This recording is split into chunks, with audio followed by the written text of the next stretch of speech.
Hey, Vsauce, Michael here. Attachment. Of two people's lips kissing. The average person will spend about 20,160 minutes of his or her life kissing. And the world record for the longest continuous kiss is 58 hours, 35 minutes, and 58 seconds. But why do we kiss? I mean, if you think about it, it seems kind of weird, right? I mean, sure, today, kissing represents peace, respect, passion, love. But when the first two people in human history kissed, were they just kind of being gross? Well, let's begin with what we do know. Kissing feels good, and it's good for you. A passionate kiss burns about 2 to 3 calories per minute and releases epinephrine and norepinephrine into the blood, making your heart pump faster. Kissing, more often, is correlated with a reduction of bad cholesterol and perceived stress. But these positive effects didn't become widespread by accident. Why did brains and bodies that love kissing become so common? Well, a popular story holds it that Pac-Man's shape was inspired by the shape of a pizza with a slice missing. But Toru Iwatani, the creator of Pac-Man, admitted that this was only half true. Pac-Man's shape was also inspired by rounding out the shape of the Japanese character for mouth. And it's mouths and Pac-Man's favorite activity, eating, which together bring us closer to the heart of the kiss. Evolutionary psychologists have argued that what we know today as kissing may have come from kiss feeding, the exchange of pre-chewed food from one mouth to another. Mother birds are famous for doing this, and many primates are frequently seen doing it as well. Not that long ago, it was common between human mothers and their children. In fact, before commercially produced or DIY baby food instructions were readily available, it made a lot of sense. Recently, Alicia Silverstone uploaded a clip of herself mouth-feeding her child. It seemed strange to some people, but even though, yeah, it exchanges saliva, which, like any contact with an infant, can transfer pathogens, healthy mothers and healthy children can benefit from the fact that kiss feeding provides nutrients, carbohydrates, proteins, iron, and zinc, which are not always available in breast milk. Plus, an adult's saliva can help pre-digest the food, making vitamins like B12 easier for the baby to absorb. So mouth-to-mouth attachment has a history of intimacy, trust, and closeness. Your saliva also carries information about who you are, your level of health, and mucous membranes in our mouths are permeable to hormones like testosterone, making a kiss a way to taste test a potential mate. A good kiss can be biological evidence that your kisser might be a good mate. So as a strategy for mate selection, prehistoric people who enjoyed kissing and did it more often may have made better decisions, picked better mates, reproduced more successfully, and eventually become the norm, giving us people who love kissing. Any infant could have seen those benefits coming from a mile away, even though an infant's vision isn't that great. From birth to 4 months, babies can only focus on things about 8 to 10 inches away from their face, which not surprisingly is about the distance to their mother's face while breastfeeding. So faces, especially those looking right at us, tend to be the very first things in our lives we can focus on and see clearly. This might explain why we are so good at detecting faces. Humans are off the charts when it comes to this. In fact, we tend to see faces even when there aren't any. It's called pareidolia. Because humans are so cooperative, it makes sense for us to be good at recognizing faces, and more importantly, detecting when someone is looking directly at us and clearly expressing when we are looking at someone else. A predator who lives by not being seen needs a gaze that's less obvious. In fact, research has shown that our surprisingly white scleras, The area that borders the iris isn't just an accident, but is a vital piece of human eye morphology that makes it easier for us to ascertain the direction of someone else's gaze at a glance. We also have impressive gaze direction networks inside our brains, containing individual neurons that fire when someone is staring directly at us, but that stop firing if the gaze shifts just a degree or two. So yeah, you can tell when you are being watched. We humans are quite sensitive to it, even those of us with scopophobia, the fear of being stared at. But to be sure, in order for this to work, the other person's gaze must be within your line of sight, your field of vision, that is, you can see them.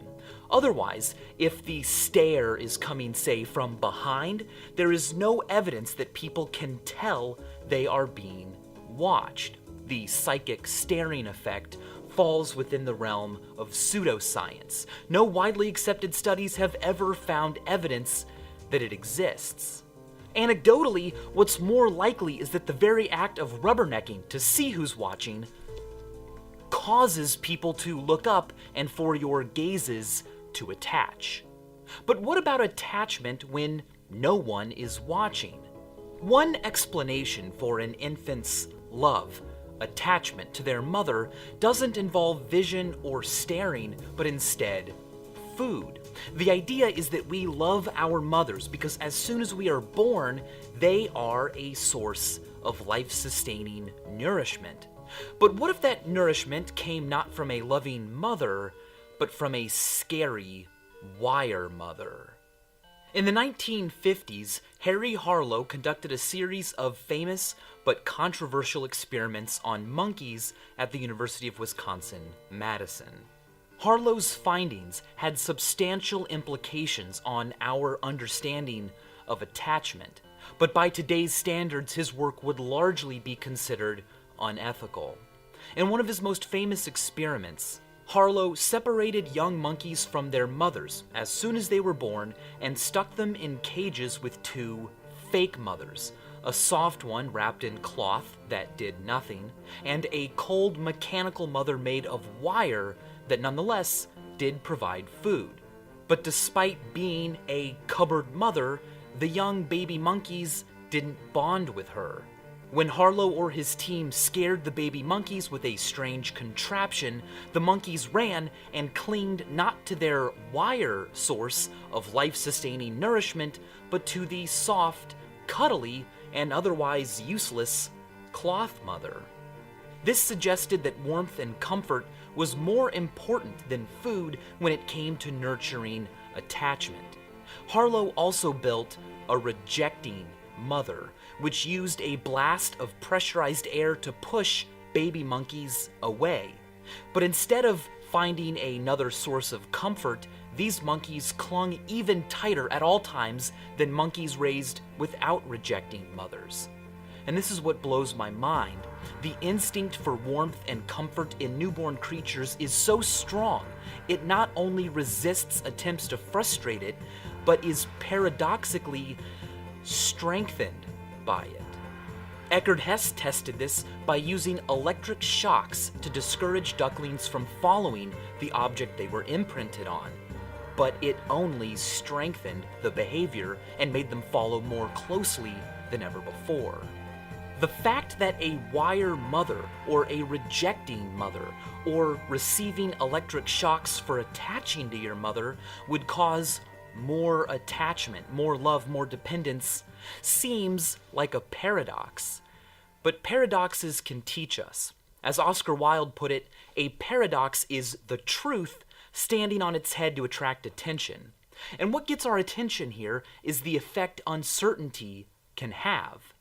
In 1955, A.E. Fisher conducted an experiment on puppies.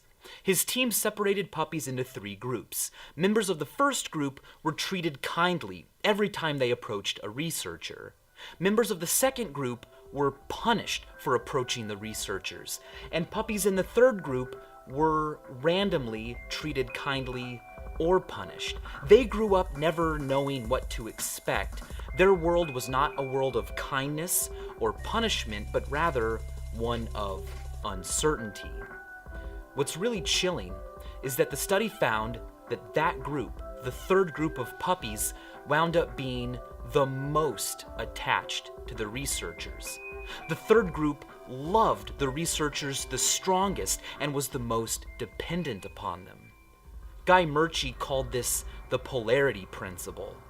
Stress, including the mental stress of uncertainty, is an ingredient in attachment or love, and perhaps even manifestations of hatred, its polar opposite, somehow enhance love. Uncertainty psychologically can lead to some of the greatest feelings of attachment and dependence.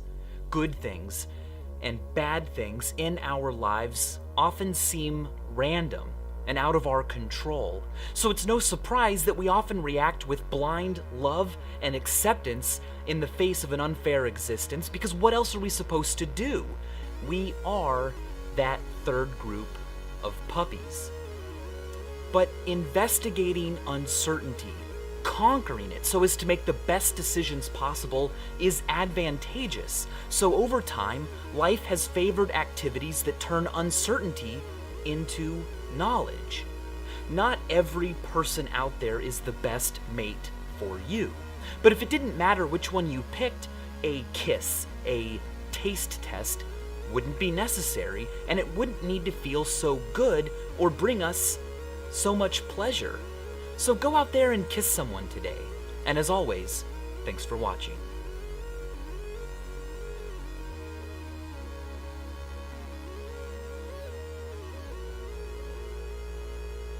By the way, tomorrow I am headed to the European Space Agency's spaceport in South America with Euronews to watch a rocket launch in real life.